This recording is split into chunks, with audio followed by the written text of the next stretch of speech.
Assalamualaikum warahmatullahi wabarakatuh. Perkenalkan, nama saya Muhammad Lamanugrah dengan NIM 2020-3137. Saya akan mempresentasikan mata kuliah komunikasi data. Temanya OSI Layer. OSI Layer, Open System Interconnection atau OSI, adalah model referensi yang diciptakan dari sebuah kerangka yang bersifat konseptual. Namun, saat ini telah berkembang dan menjadi sebuah standarisasi khusus berkaitan dengan koneksi komputer. Tujuan dari pembuatan OSI Layer adalah menjadi model rujukan bagi setiap vendor atau developer, sehingga produk atau perangkat lunak yang dibuat memiliki sifat interpolate, yang berarti user dapat melakukan kerjasama dengan produk atau sistem tanpa perlu melakukan penanganan secara khusus atau spesial. Lapisan OSI. Yang pertama, physical layer atau lapisan pertama. Fungsinya adalah untuk mendefinisikan media transmisi jaringan, sinkronisasi bit, dan metode pensinyalan, serta membangun arsitektur jaringan seperti pengkabelan dan topologi jaringan. 2. Data link layer atau lapisan kedua. Pada data link layer memiliki tugas untuk menentukan setiap bit data yang dikelompokkan menjadi format yang disebut dengan frame. Yang ketiga,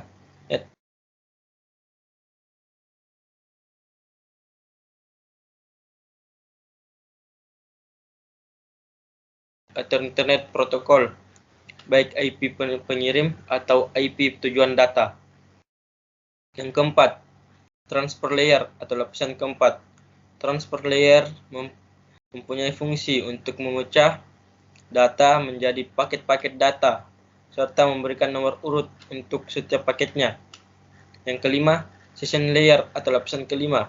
Session layer merupakan lapisan yang berfungsi untuk mendefinisikan bagaimana sebuah koneksi dapat dibuat, dikelola, dan dikembangkan. Yang keenam, presentation layer atau lapisan keenam, di mana mempunyai fungsi untuk mentranslasikan format data yang akan ditransmisikan oleh aplikasi melalui jaringan ke dalam format yang dapat ditransmisikan oleh sebuah jaringan. Cara kerja OSI Layer. Pertama, application layer akan mengirimkan data yang dikirim pengguna kepada perangkat komputer penerima data. Kedua, pada presentation layer terjadi konveksi email menjadi sebuah format jaringan. Ketiga, pada session layer akan membentuk sesi perjalanan data hingga seluruh proses pengiriman data selesai dilaksanakan. Keempat, di dalam transport layer, pengirim melakukan pemecahan data. Kemudian, data tersebut dikumpulkan pada transport layer penerima. Kelima, network layer membuatkan sebuah alamat sehingga dapat menuntut dan mengarahkan data hingga sampai pada tujuan yang benar. Selanjutnya, di dalam data link layer akan dilakukan pembentukan data menjadi bentuk frame serta alamat fisik. Dan pada lapisan utama, tepatnya physical layer, data akan dikirim melalui medium atau perantara jaringan menuju lapisan transport penerima. Langkah yang terakhir, alur jalannya proses akan berbalik dari physical layer menuju application layer. Nantinya akan mengarah pada jaringan komputer penerima. Jaringan LAN. Pengertian LAN adalah suatu jaringan komputer di mana cakupan wilayah jaringannya sangat kecil atau terbatas. LAN memiliki beberapa karakteristik yang membedakan dengan jaringan MAN atau Metropolitan Area Network dan WAN atau Wide Area Network. Adapun beberapa karakteristik LAN adalah sebagai berikut.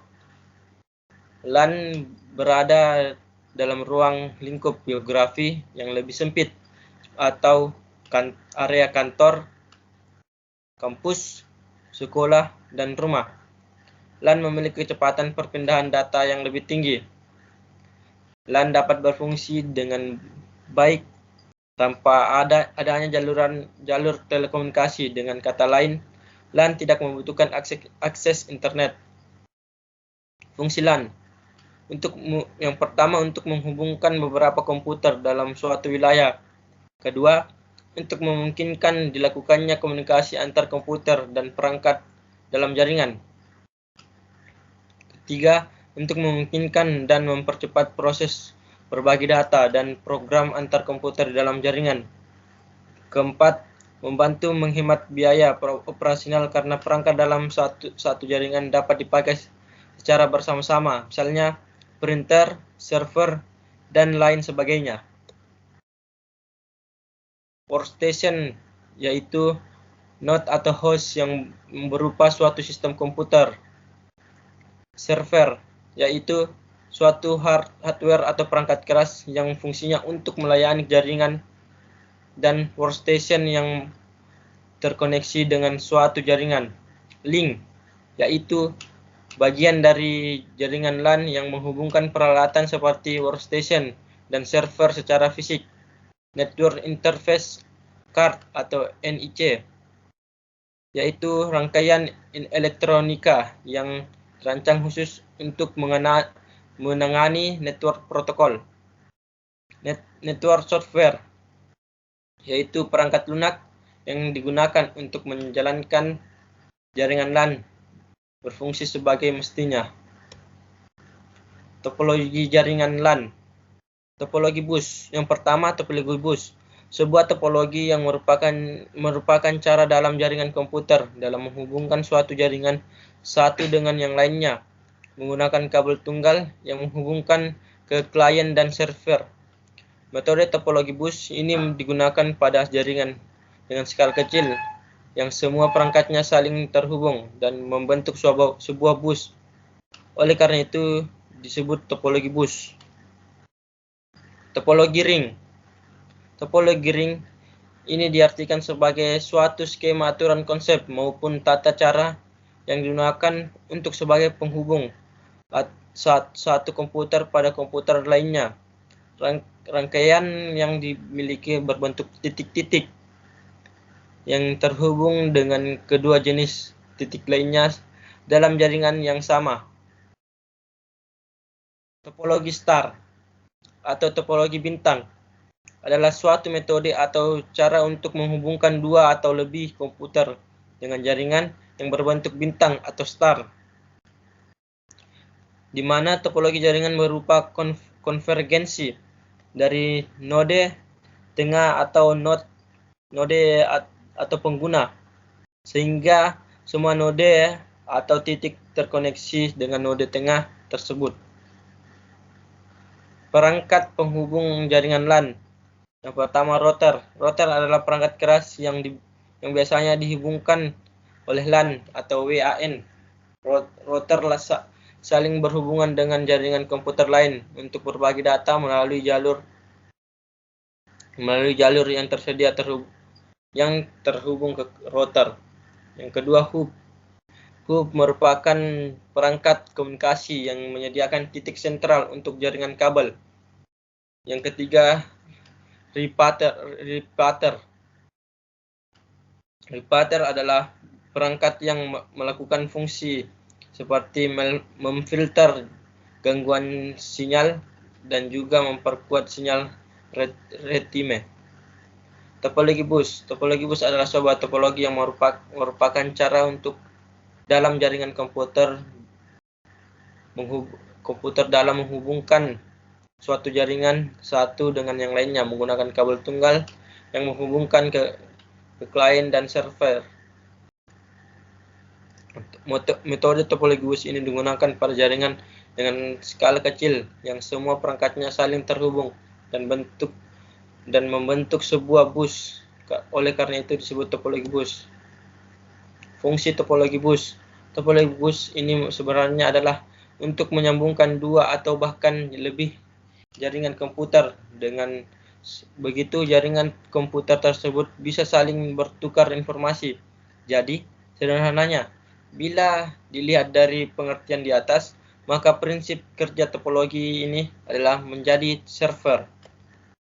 Kelebihan topologi bus. Yang pertama, seperti yang diketahui, bahwa desain jaringan topologi ini seperti interior bus, sehingga layoutnya lebih sederhana, tidak dibutuhkan banyak komponen dan kabel dalam pembuatannya. Supaya dalam praktiknya jenis topologi ini lebih mudah dan murah. Anda bisa lebih menghemat biaya bila menggunakan topologi ini daripada topologi yang lainnya. Kedua, jenis topologi bus ini juga mudah dikembangkan, bahkan tidak akan mengganggu perangkat jaringan yang lain saat mengembangkan topologi ini. Kalaupun ada kerusakan di salah satu perangkat PC klien, maka topologi ini akan mempengaruhi perangkat klien yang lainnya, bahkan ternyata dalam pembuatannya juga tidak butuh hardware seperti hub atau switch. Ketiga, dalam pemakaian topologi bus, ini hemat kabel karena media transmisinya hanya menggunakan kabel tunggal saja yang terpusat, sehingga tidak butuh banyak kabel dan lebih sederhana pemasangannya, biaya yang murah, dan lebih ringan daripada susunan topologi jaringan yang lainnya, yang membuatnya populer di antara beberapa jaringan. Kekurangan topologi bus. Salah satu kekurangan dari topologi bus ini terlihat saat ada gangguan di salah satu perangkat komputer. Ketika itu yang terjadi, biasanya bila menggunakan topologi ini membuat user kesulitan untuk mendeteksi letak kesalahannya. Di samping itu, jaringan topologi ini juga dianggap lebih sulit, sehingga membutuhkan penanganan khusus dari ahlinya. Semakin banyak komputer yang saling terhubung, hal ini bisa membuat jalur lalu lintas untuk proses transfer data semakin padat. Dengan begitu, kinerja topologi bus ini menjadi memburuk karena transfer datanya dianggap terlalu tinggi. Selain itu, ketika pada jalur utamanya sedang bermasalah atau error, ini akan membuat semua perangkat lainnya bisa lumpuh dan rusak seketika. Tak hanya itu saja, bila Anda membuat sinyalnya semakin kuat, maka dibutuhkan bantuan reporter. Kalaupun ada salah satu klien yang membutuhkan akses data yang cepat, ini bisa membuat kecepatan perangkat lainnya terpengaruh.